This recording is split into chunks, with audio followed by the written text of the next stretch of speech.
Boys, it is time. My week 5 NFL picks are here. All right, we are moving through this season like no other. You know, it's already week 5. We're already in October.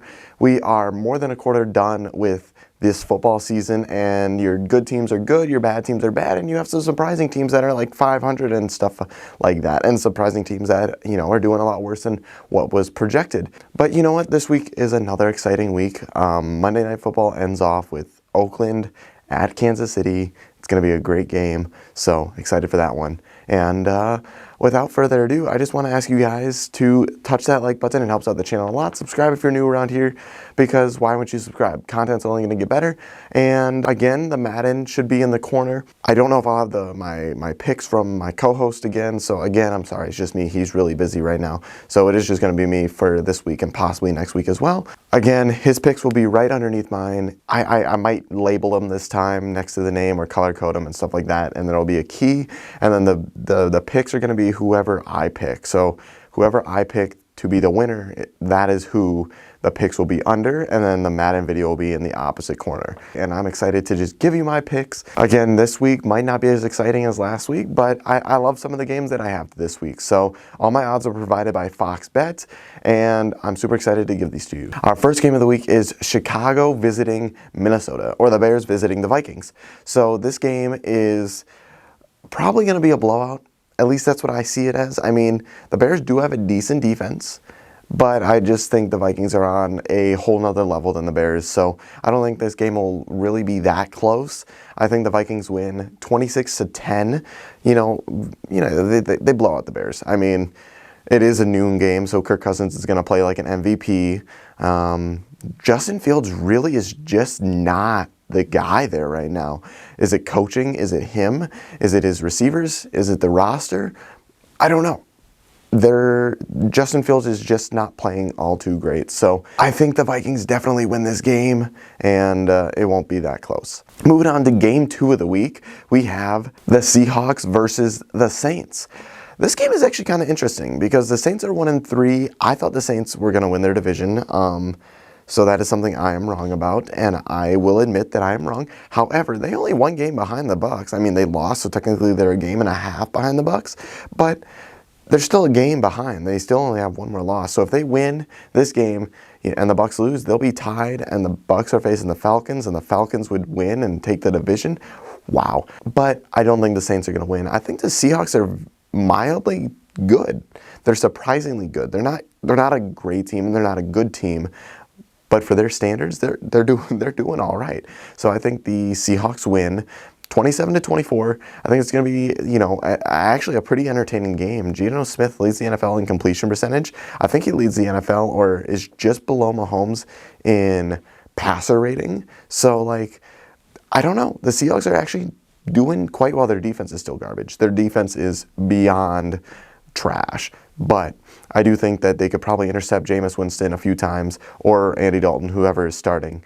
And I think they do get the win, 27-24. Moving on to our third game of the week, we have the Steelers at the Bills. I don't want to predict the blowout, but I'm going to predict a blowout. I think the Bills annihilate, kind of crush the Steelers. I don't know who the starter is. If it's Mitchell Trubisky, you know, I think maybe he could keep him in the game, but it's just, I think the Bills are going to, you know, rally up some points and, you know, just beat the Steelers very handily. Now, the Bills might not accept some of their players back that are on injury, though, because they're facing the Chiefs next week, so they want their guys to get an extra rest, stuff like that. So I wouldn't even be surprised if they play some of their starters, get up a huge lead, and then take them out and stuff like that, because they want to be well rested for the Chiefs game. So I do think the Bills win, though, and if Kenny Pickett's starting, I'm sorry, Kenny Pickett, but he might get his butt whooped. So the Bills are going to win 33-10. Mike Tomlin as an underdog, though, is usually pretty good, so I would not be surprised at all if they keep it within the spread. I think the spread is like a 14-point spread right now. I think Mike Tomlin has a chance to keep it close because he is a good underdog coach, but again, the Bills are just so much better than the Steelers right now, and they are coming off some brutal, like, away games. They won last week, but they were down by 17, and then they just lost to Miami. So I do think they win. Our fourth game of the week is, I don't know, I think it could be entertaining, but at the same time, if Bailey Zappe's starting, I don't know if it can be. So the fourth game of the week is the Lions at the Patriots. I think the Lions are going to win here. And a lot of people have the Patriots winning because, well, it's the Patriots, Bill Belichick and stuff like that. Jared Goff has yet to win a road game for the Lions, so all of his wins have come at home. But I think this game is where it changes. Jared Goff has played pretty well. I think he's tied for touchdowns in the NFL with 11, or passing touchdowns, that is. The Lions are averaging 35 points a game, and yes, they're giving up 35.3 points per game. But their offense is a hit, man. They got some studs on offense. And I don't know if Jameson Williams is back, but once he comes back, wow, they're going to have another elite receiver. And I don't even know if their receivers are elite, but they're pretty good. They're productive. So I do think once Jameson Williams comes back, they'll be even better, or maybe harder to stop. And yes, the ball has not bounced their way. They lost by 3 to Philadelphia. They lost by 4 to Minnesota, who they were winning by like 14 at one point. And then they lost to the Seahawks by 3. So they kind of started slow and then, took off. But I do think they win this game 35-23. It is going to be an entertaining game, I think. The Lions usually play the Patriots pretty well, at least from, what I've seen. The Lions beat the Patriots when Tom Brady was there with Matt Patricia, so I don't see why they can't do it now. Bailey Zappi, if he impresses them, he could be the starter over Mac Jones. I don't know.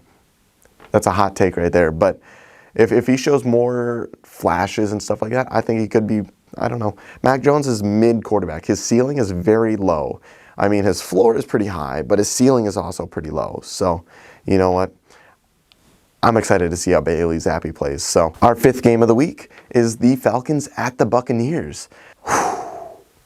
The Falcons, I think Tom Brady is 9-0 against the Falcons. Maybe more than that. It might be like 10-0 now. I don't remember the exact stat, but he has the Falcons number. And especially since that comeback in the Super Bowl, the Falcons really haven't been able to do much against Tom Brady.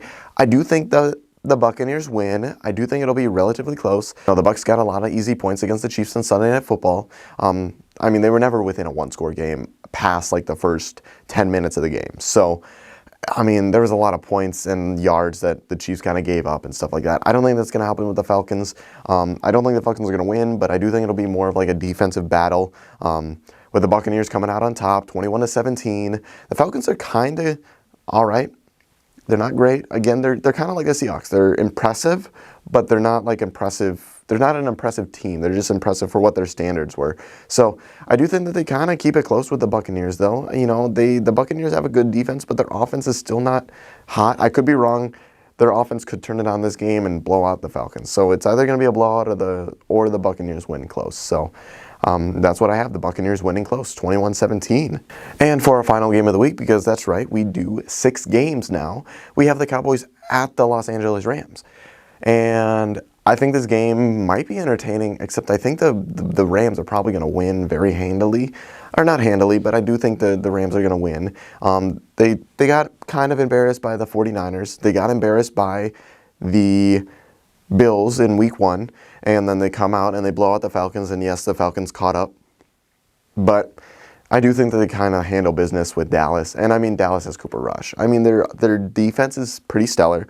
I think they're tied for second or have the second most sacks in the league, and the O-line for the Rams has been an issue, so I do think that they'll get to Stafford, but I don't think it's going to be enough to, disrupt the whole game. I mean, the Rams need to get their running game going. They still got their defensive studs. And, I still like Matthew Stafford. He's struggling a little bit right now. But their wide receiving core is not that great. I mean, they got Cooper Kupp. And then who else? Their running backs are iffy at best. Their O-line has kind of declined. I mean, he's struggling right now. They'll figure it out. If OBJ comes back, that will be a huge step up in their offense. So they really need him, and they should actually trade for a wide receiver before the trading deadline.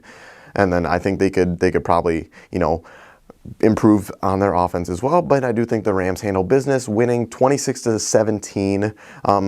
The Cowboys only have, I think, like 6 or 7 offensive touchdowns all year. So they're still struggling on offense. Yeah, their defense is good, but their offense is still struggling. So I do think this might be an entertaining matchup. Very low scoring, but still entertaining. I predict a few turnovers by Matthew Stafford and by the Dallas offense. Ezekiel Elliott will probably have a good game, I think. But Rams win. And that is going to conclude my 6-pack picks. As you guys know, I now call it that. So I'm excited to actually have a name. If you guys think of any anything else for like a 5-game or a 6-game prediction schedule, you know, let me know down in the comments and I'll read them through, because my 6-pack picks is good, but it's not great. You know, it's not like super catchy, but I'm always open to suggestions. So I do at least like having a name to call it. And with that, I hope you guys did enjoy this video. If you would, touch that like button again and subscribe, because why wouldn't you subscribe? Once we hit 1,000 subscribers, we're going to be doing a giveaway, and comment down below who you think is going to win this week and why you think they're going to win and who your favorite NFL team is. And, you know, if you even want to go as far and say, you know, your playoff predictions, I am all for it. So comment down below, and I will see you boys in the next one. Peace.